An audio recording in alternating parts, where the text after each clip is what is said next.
Emmanuel, does that crisis, the losing of money, does that translate into something in terms of readership? Yeah, sure. Well, I will try not to be too long. It's a very complicated issue. The cahiers have been losing readers for 10 years or 5 years. It's true that there are always less and less readers to buy the magazine. We have something like 15,000 subscribers and something between 6,000 and sometimes 10,000 sale on the streets, so to speak. But what I want to insist on is that during this very particular moment when the supposedly most famous cinema magazine in the world is being sold, it has turned to be, or to look like, a major industrial question, where you have like 20 candidates, from producers to very rich publishers, like the English company called Phaidon, to, I don't know, Bernard-Henri Lévy, whom you've probably heard of, was willing to buy Le Cahier, or people like that. So and Le Monde was not willing to make it clear that it's not an industrial question, because if you want to buy Le Cahier du Cinéma, you just have to put €1 on the table. So if it's an industrial question, it is how much money you can put to reinvent them, not to buy them and give money to Le Monde, but what kind of money you can put on the table and say, okay, we'll do that with Le Cahier. And as the editor, and as someone who's been writing for Cahier like 12, 13 years, I decided that this crisis, and that's the kind of rhetoric, so to speak, that we've been having for like 5 months, that it is both an economical and an editorial crisis at the same time. That is to say, if you ask the question of what the cahiers can or should be in the future, you of course have to ask the question of whether they should move to the internet or not, which is both an economical and critical question. If you want to reinvent Le Cahier, which is on the one hand the most famous magazine in the world, but on the other hand still a very provincial magazine, you have to ask yourself whether you want to have them on a bilingual version or not, which is both a critical question, because if it's bilingual, it means all the articles won't be written in Paris, but some of it will be written in New York or Beijing, whatever. It means the topical issues won't be all Parisian. So that's a critical question too, and it's of course an economic question also. The cost of translation, whether we should have a bilingual version on the internet or not. Let me give you 2 more examples, and then after we can come back to that later.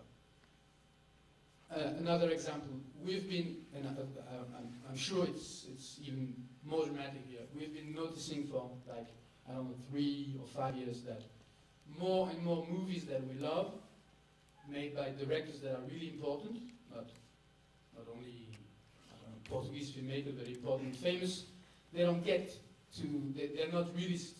They're having more and more difficulties to be released in Paris. I'm talking about Abel Ferrara, which is a very famous director in France. These 2 last movies, the one about the Chelsea Hotel and the Go-Go Hotels, they haven't been sold to any French distribution. I'm talking about probably one of the greatest filmmakers today, Pedro Costa.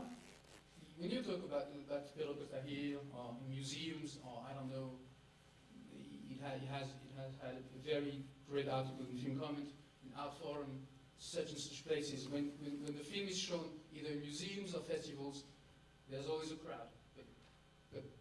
And the film was selected in competition in Cannes. But when it was released, it was like, in 3 weeks it had like 500 people who went to see it. Whereas on the other hand, in a festival you could have 3 times more in like a couple of nights. So that's also an economical and critical question. That is, Cahiers du Cinéma have always been dealing with the films that are released each week and each month. But what happens if the most important movies, and made not only by obscure filmmakers, do not have the most important time of their career in theaters but elsewhere? Should we change? Should we not be a monthly anymore? Or should we change the way we organize every issue or not? So that is another question. So one of the things that I was thinking about, because I actually piloted a plan to revive the Cahiers, which I thought I had still chance, but people, when I arrived here, said, sorry to hear it didn't work, so I think the news went faster than me. We said, okay, if, that will be the last thing I'm going to say right now, okay, if Ferrara or Shinji Aoyama in Japan, or Pedro Costa, or I don't know, some others are having really hard time to be released, and if, when they are released, it's like a nonsense, because no regular viewer goes to the movies, and the Cahiers should play a political role, what I would call a militant or an activist role, and they should release the film themselves. They should say, okay, we're going to become distributors for this kind of film. So some people say, okay, there's going to be a conflict of interest. You cannot be both reviewers and distributors. I don't see it that way.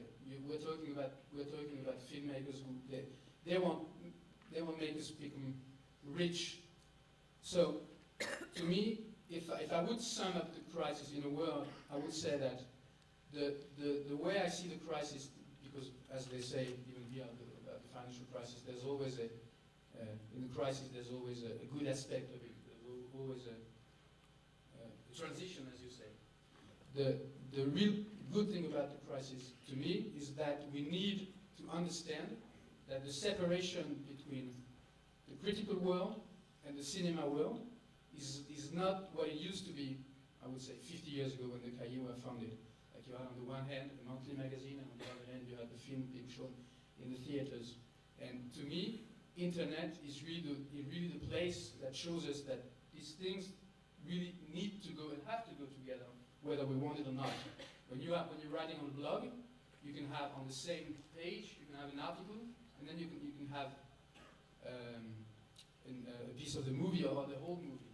So you can be on the same time, you can be a magazine and a theater. So that's for me the most important thing. So that is the chance that is given to us now, since the Cahiers are on sale. But I'm afraid the solution is not going to be the right one.